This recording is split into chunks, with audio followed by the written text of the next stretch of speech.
امروز میخوایم راجع به موضوع مهمی به نام زبان بدن صحبت کنیم و میخوایم کاری کنیم که به جای اینکه مدت زمان زیادی از وقتتون رو بذارین تا کتاب‌های مختلف رو بخونین و تمام زبان بدن رو مطالعه کنین تا به نتیجه‌ای برسین، تمام زبان بدن رو تو این 3 نکته بهتون بگیم.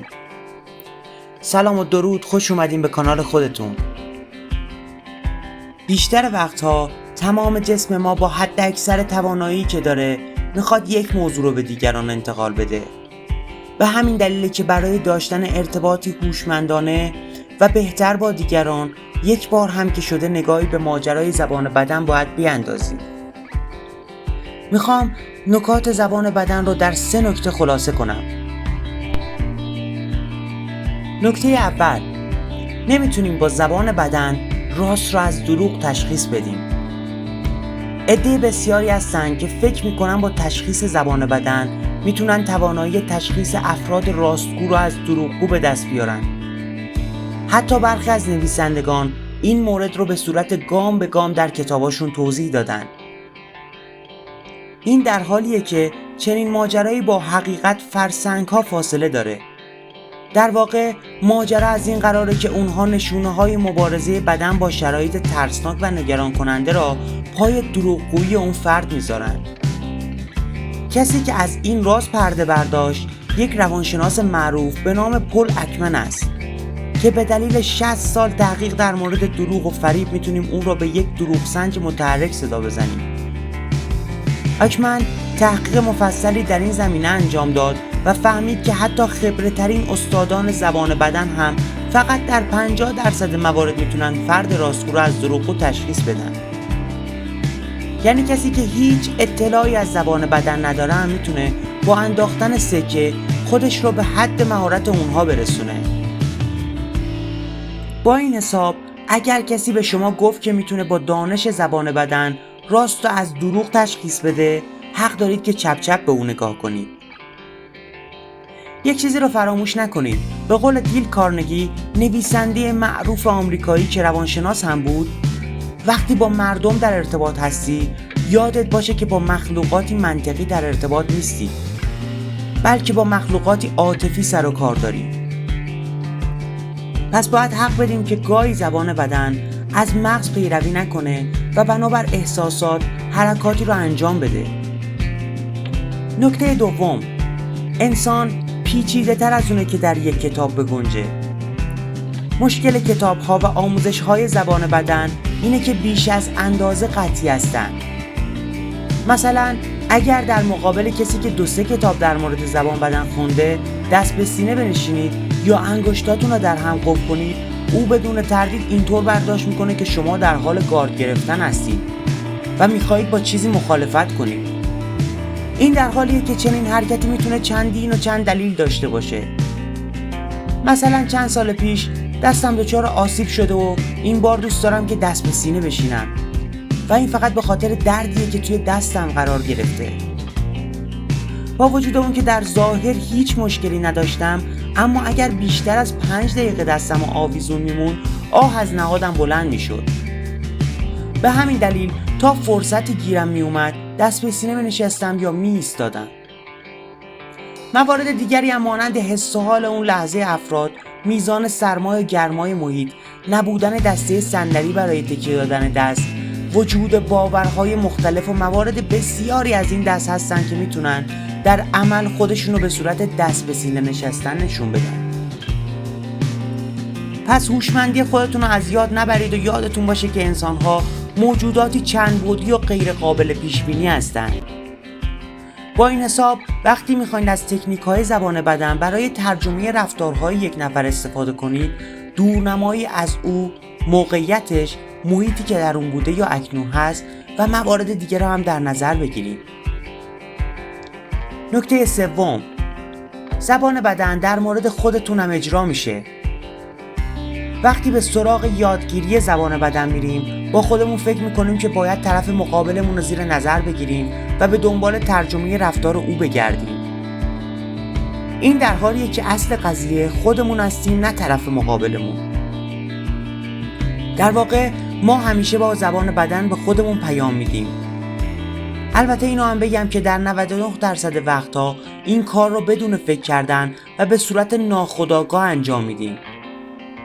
اجازه بدین چند مورد رو براتون مثال بزنم. وقتی استرس داریم مدام با چشمانمان مقصدهای توقفی کوتاه به وجود میآوریم. یعنی برای چند صدم ثانیه به یک جا نگاه میکنیم، سپس نگاهمون رو از اونجا بر میداریم و باز برای چند صدم ثانیه به یک جای دیگه خیره میشیم.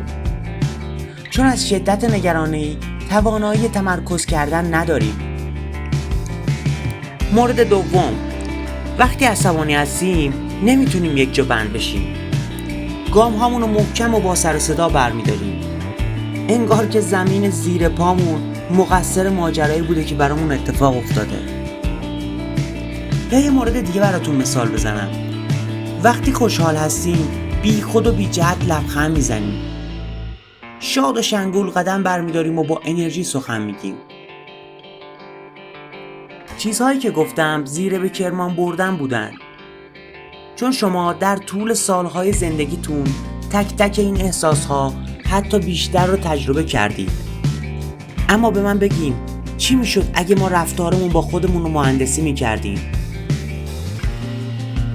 اگر بخوایم تمام فرایند پیچیده این ماجرا رو در یک جمله ساده براتون توضیح بدم، چنین چیزی میشه: همونطوری که دوست دارین باشین و رفتار کنین. اجازه بدین براتون بیشتر توضیح بدم. ما چجوری میتونیم رفتار خودمون رو مهندسی کنیم؟ بیشتر ما موقع رفتار کردن یا واکنش نشان دادن مته بر خشخاش میذاریم و همه چی رو بسیار بدتر یا بهتر از چیزی که هست نشون میدیم. مهندسی رفتار به ما میگه که بدتر و بهتر رو رها کنیم و فقط مثل کسی که دوست داریم باشیم واکنش نشون بدیم. مثلا اگه اوضاع مالیمون چندان خوب نیست و حتی به شکل فقیر محسوب میشه، مثل افراد فقیر رفتار نکنیم. البته منظورم این نیست که راه برید و پولهای نداشته خودتون رو خرج کنید. منظور من تفکر و رفتاره. فقر و ثروت قبل از اینکه در دستانمون قرار بگیرن در ذهنمون متولد میشن. مثل یک انسان ثروتمند رفتار کردن یعنی احساس شدید نیاز به پول را در وجودتون به بی‌نیازی تغییر بدین. کاری که به شما گفتم سخته، اما برای صاف کردن مسیر سنگلاخی که با تفکر محدود اونها را به وجود آوردیم چاره‌ای جز این نداریم. یکی از بهترین، ساده ترین و رایگان ترین کارهایی که میتونیم انجام بدیم استفاده کردن از بازی ثروت استر هیکسه. استر هیکس بانوییه که او را مادر قانون جذب صدا میزنند. او میگه اگر چیزی که میخوای آهسته به سمت تو میاد فقط یک علت داره: تو بیشتر زمانت رو روی نبودش تمرکز کردی تا بودنش. البته امروزه اپلیکیشن های ایرانی این بازی ساخته شده و شما میتونید اون رو به راحتی دانلود کنید. در طول این بازی هر روز یک بودجه مشخص رو دریافت میکنید. سپس تنها کاری که باید انجام دهید خرج کردن آن پول تا قران آخره. اگر موفق به این کار بشین در روزهای بعد پولی که دریافت میکنید چند برابر میشه. البته این بازی چند قانون هم وجود داره. مثلا اینکه حق ندارید این پول رو پسنداز کنید یا اون رو سرمایه گذاری کنید. هدف این بازی سیراب کردن ذهن تشنه ماست. خوشبختانه ذهن ما فرق میان تصور و واقعیت رو درک نمیکنه. با این حساب وقتی پول داخل بازی رو برای خرید ماشین آخرین سیستم خودتون خرج میکنید، ذهنتون واقعا احساس میکنه که چنین کاری کردین. این قدم کوچک که توسط میلیون ها نفر امتحان خود را پس داده مسیر ورود پول رو به زندگیتون باز میکنه. یادتون باشه بزرگترین مربی، استاد، درمانگر و راهنمای زندگیتون در وجود خودتون قرار داره. اجازه ندیم که فرصت عمرتون بدون همنشینی با این موجود شگفت‌انگیز تلف بشه. مخلص کلام این که خودتون رو دریابین. شاد و پیروز باشین.